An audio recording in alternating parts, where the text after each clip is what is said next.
Hello and welcome to another edition of Motor Cars Enthusiasts. Got a lot of stuff to talk about, so let's get right to it. First up on the list, China's in the news. There was actually a video floating around from Singapore, a Singapore television station, that was actually talking to some of the crew from the Fast and Furious franchise, talking about how the cost of automobiles are in Singapore. Talking about how maybe they tax vehicles to make them out of the range to try to keep congestion down on their public roads. Talking like a Prius being over $100,000 equivalency in US dollars. China's doing the same thing with a lot of tax deals that are trying to keep vehicles off the road, including taxing number plates, trying to help that as well. Well, China's now actually gone after the high end, any imported luxury automobile over the equivalency of 270,000 US dollars will be taxed the whopping 20% over the top of the price of that car. So anything over 270,000, you got another 20% on top of it. Huge tax when it comes to this deal, and not real sure how much luxury automobiles are actually being sold in China, so how much this tax will come into play. But apparently, too, if you've got the kind of cash, you probably got the money for the 20% tax hike. Next up on the list, Tesla's in the news. Tesla, I think third time in a row on the show. Tesla's actually talking about parlaying some of that cash from the public offering, also from some of the other things that they got their hands into, about developing a brand new automobile. And no, it's not the SUV that's coming out in a couple of years. It's going to be a brand new entry-level model. They're talking about something under $40,000. Pretty interesting to see what Tesla has up their sleeve, an all-electric model, entry-level model that is, coming from Tesla. Another company that's going to make an entry-level model is Caterham. Caterham's going to have another vehicle underneath the Classic 7, and not real sure, don't have any real details on what this could be, what it could be powered by, or what do they mean by entry-level. I'm assuming they're talking more price range, but well, I don't know what you strip away from the little Caterhams that you could make them entry level, but we'll wait and see what Caterham has up their sleeve. Pretty excited to see what they got coming soon. Next up on the list, well, this may look an awful lot like the Gen F, that GTS in Australia from Holden, but no, this is not. This is its cousin, kind of brother, sister thing. This is the Vauxhall version that will be sold in Europe.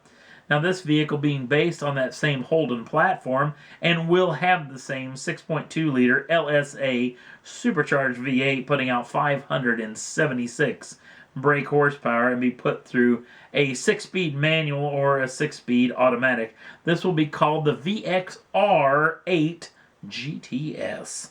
So, everybody over in Europe, no real word on what pricing is on this particular automobile. I've heard somewhere around 59,000 pounds maybe, which is probably the equivalent of about $85,000 US dollars. So, but no real official word on what pricing will be on this car, but will be coming to Europe very, very soon. So all those Vauxhall fans that want a supercharged V8 in their life, this is a perfect situation. And all of us over here in the US are now pounding the desk like, come on. We want the Chevrolet SS to come out with a 6-speed manual and that blown V8. I just think it has to be done. Chevrolet, make it so. Next up on the list, Aston Martin's in the news. This is the brand new V12 Vantage S. Now, the brand new V12 Vantage S that they've actually been teasing now with some videos over the past several weeks. It's officially here. Now, there's going to come a part where I'm going to make fun of Aston Martin a little bit, because I do love Aston Martin. I think they probably make one of the most beautiful, in fact, their whole lineup's the most beautiful automobiles on the planet today. But here's what it said on the official Aston Martin website about this particular automobile, that this vehicle is modeled after and was inspired by the CC100 we talked about in a couple of shows ago. I don't, where am I? What's going on? I don't see it at all. I don't see it at all. I'm sorry, guys. But I do think it looks a lot like the outgoing V12 Vantage, which is not a bad thing at all. Now, what do you get with the new S? Well, this particular vehicle's got a lot of carbon fiber tricks. In fact, there's a carbon fiber package which will wrap a lot of parts, mirrors and things like this, all in carbon fiber. Also, you get some pretty trick parts and pieces here and there.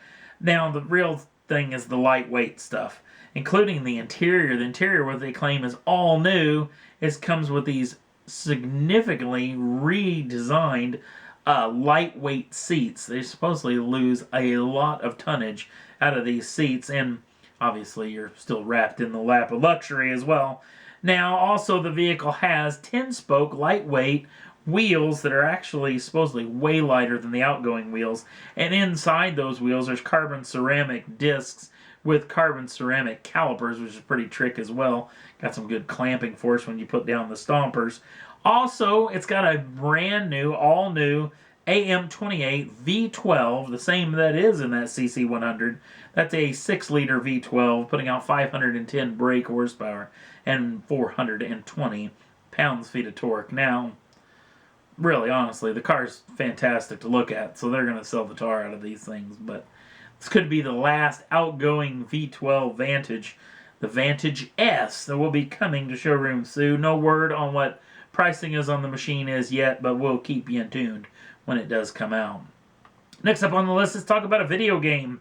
Not Gran Turismo like I talked about before. Let's talk about Forza Motorsport 5. Sorry about that. Forza Motorsport 5 that comes out on the brand new Xbox One, the all-new Xbox unit that will be coming out, I think, before the end of the year of 2013. Now, this brand new video game that's coming out very soon has a big-time contest with a big-time backer. It's this one. It's McLaren. Now, you can go on to the Motor Cars Enthusiast Facebook page. You can link over through the show notes of the show. Also, if you want to just clean past that, go to McLaren Automotive's Facebook page, and at the top of the screen, there's the actual top art is this particular picture right here, which will take you right onto the contest page. What you do is you watch the video trailer for the actual game that you've probably maybe already have seen, which is a McLaren P1 versus the McLaren F1 racing through what looks like a city streets. Now, if you can name the city for which this race takes place, you can enter the contest. And once you enter the contest, what do you get if you win? Well, if you win first prize, you get a ride in a brand new McLaren P1. I'm assuming they're going to take you to some sort of racetrack, but you will feel, sadly not driving, but you will feel the actual full throttle acceleration, I'm hoping, that most people will never feel the full throttle acceleration of the McLaren P1. So, not a bad prize. Now, the prize I would probably rather have is second prize, which you and a person of your choice gets a tour of McLaren's Technology Center in Woking. This, to me, would be the way better prize to me. I would like to drive the McLaren P1, but riding maybe not as much. But I would love to see the Technology Center. This is a fantastic facility in Woking. And if you're third place prize, you get a McLaren gift pack, which I don't know what it is, but hopefully you get some cool stuff in theory. But if you want to jump on over from the Facebook page, the Motor Cars Enthusiast Facebook page, I got a link up on the screen, up on the main page, where you can check that out. And that's all there was that I thought was worth talking about for this week's Motor Cars Enthusiast. Again, you can jump on over to the Facebook page, use the link down in the show notes. Also, if you want to subscribe to the channel, you can get the first dibs on the brand new shows as soon as they come out. Thanks for watching, and we'll see you again real soon.